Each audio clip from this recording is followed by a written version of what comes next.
walk in the woods, especially in the fall, can be an opportunity to get to know the amazing variety of fruiting bodies that fungi produce.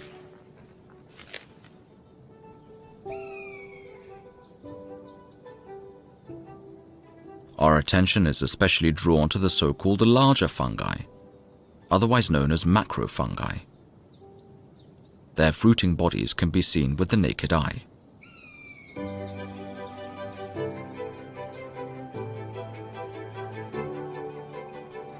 Mushrooms are undoubtedly the most famous fungi.